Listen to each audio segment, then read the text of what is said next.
Hello guys, welcome back to SSA Performance. Today we're working on this Glanza watch to come into the workshop. We fitted a link ECU.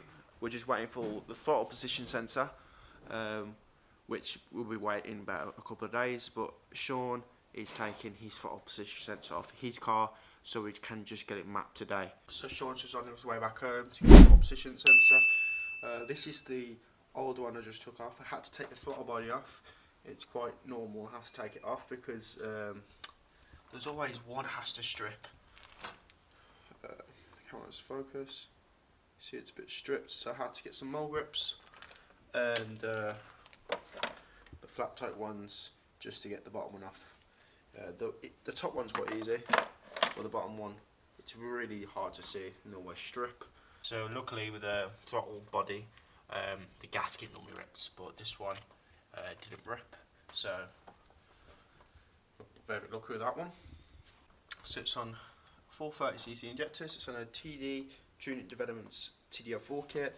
It's got Tuning Developments boost pipes and obviously an air filter one. Unsure about the intercooler. I guess it's just like an eBay special. I think the engine's fully forged. I think Sean told me.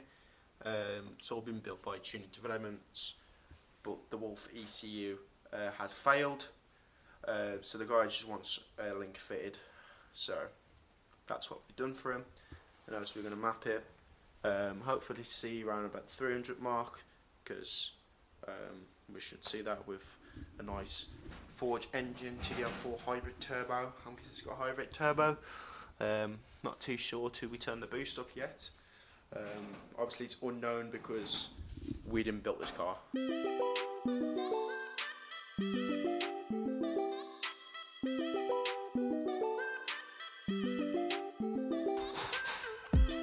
So there we have it, the throttle position sensor has been fitted. Sean's just gone home and got it. So Sean's obviously going to plug the laptop in, calibrate all that, and we should be able to get the car started, and we should be able to get some mapping done. So the car is now running. Sean just uploaded the base map. Throttle position sensor is working as well. It's all wiring correctly. It was having a bit of an issue, but Sean managed to sort it. We will be in steady state mode because on the base map it's just to get it to run. Before doing any power runs, we've got to check each fuel cell before we do some power runs, because the AFR will be out. It might read 13s on full boost. Ideally we want to aim for 11.5 to 11.4, so that'll be good AFR to get a really good power out of this car. Sean said it is forged, but I didn't know it was forged or not. Let's start doing some steady state mode.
So on the first pull, it made 221 brake horsepower, but we've found a bit of an issue. When we looked at the data log, we found out the injectors are on 80%, which is quite high for what injectors are in it. and we've pulled at the fuel pump because we want to have a look, because we might have had a standard fuel pump, but it's got an aftermarket, non-branded, uprated fuel pump, which we're going to change to a Walbro, which we're going to order now. Then we're going to fit it to the car, and also we're going to take the injectors out as well to do a flow test and clean them, make sure they're all good, so we don't run into any issues later down the line of the tuning session. So quickly got the injectors out. We just put it on the flow tester machine.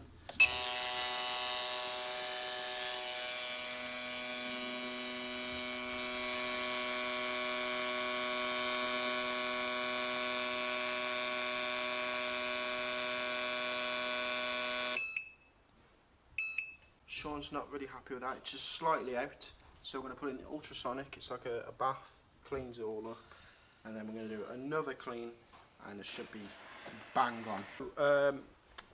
On this flow injector cleaner, we like to do a flow test and cleaning, so I would recommend when people come down for mapping, I would recommend to have this done every single time before a mapping session, because anything can go wrong, and we don't know what the flow is like on the injectors. When we're mapping it, we can't really tell. So if you go on our link in the description on the webpage, we do a flow tester. It's £48. That's including VAT. So if you want to come down, have them tested, or email us, link in the description. So there is the bath done from the injectors. As you can see by the cleaning solution, it's all filthy. So that's why they're out. So we're going to put them in the flow tester now, and it should be bang on, which Sean should be happy with. So I'm going to put them in now.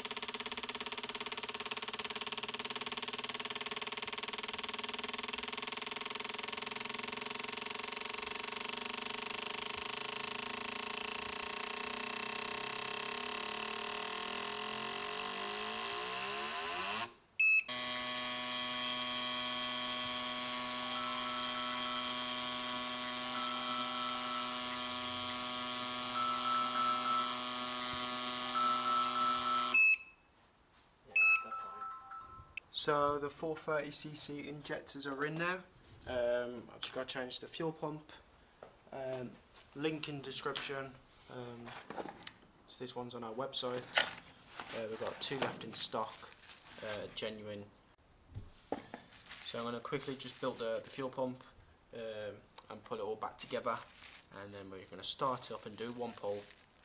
Obviously check the fuelings, it might be a little bit out because obviously fuel pump was maxing out. Injectors, the flow test says it all was a bit out, so the fueling might be a little bit out, so we might have to put it back in steady state just to check the fueling all back over. Then we're going to do one power run, and hopefully the injectors don't max out no more. Hopefully we should see less than 80% now. So the car has started now, runs how it used to be, runs mint, no fuel leaks at all. Obviously when you do change injectors and obviously a fuel pump, if you're on a standalone ECU, you can prime the fuel pump by turning the ignition on and check for leaks. So we turn the ignition on, no leaks at all. Normally it pisses out, you hear like psst, that's how you know you got a leak. Sean's turned the car on, corrected all the fuelings, it was a little bit out, and now we're going to do some more tuning to this, and hopefully, fingers crossed, we don't run into any more fueling issues, because it's got the Walbro fuel pump, which is a genuine one. We shouldn't not have any issues with the fuel. So fingers crossed, no more issues. So it's the next day now. We was sorting out a fuel pressure reg for the last thing for the fuel in, because We don't want anything else to go wrong. We just fit the fuel pressure reg now. We're set to 3 bar. We had to take the gauge back out because they didn't supply one. So Sean had one of his spare ones to set the fuel pressure reg 3 bar. Sean's just letting the engine warm up before we do some more pulls. Hopefully, fingers crossed, we don't run into any fueling issue, and we haven't checked the fueling duty cycle. Hopefully it doesn't hit 8% at 1 bar. We should not see that at all. So hopefully, fingers crossed, we sort this issue out.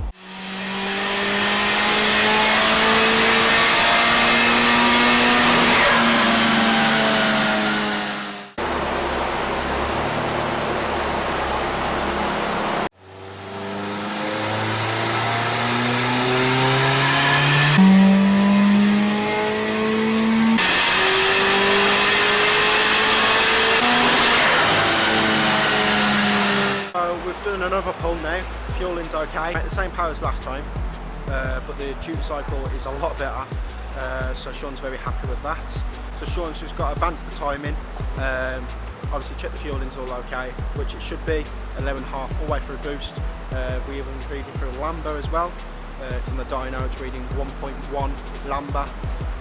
So it's all good. Do a couple of more pulls now. Sean should advance the timing, then we can start turning the boost up. The customer wants it around about 270 brake and he's happy with that. So let's carry on.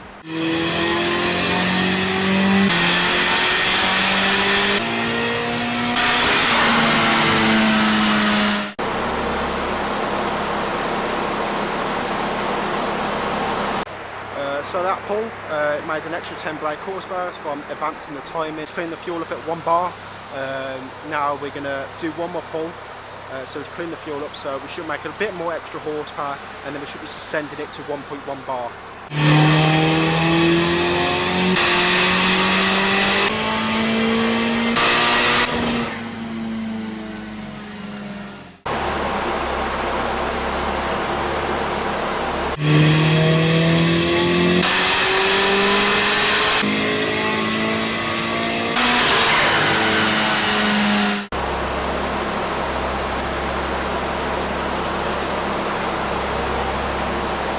So it's made 282 brake.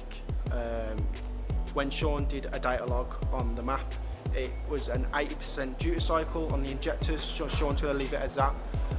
The fueling's all good as well. Well, the camera lighting. So the fueling's all good as well. So at 1.2 bar, it's made 250 foot-pounds of torque, which is very safe. That's where we like to take it to. So this was previously mapped by Tune Developments, I think, and it made 340 brake, which we could see because it is 1.15 bar. We just say 1.2 bar, that's where we take it to. 1.5 bar, it's made 282 brake, which we can see it has made 240 brake. But the only letdown is the cams. So that pretty much wraps it this video. Hope you guys like this video. Make sure to drop a like, comment down below, and I'll see you guys in the next one.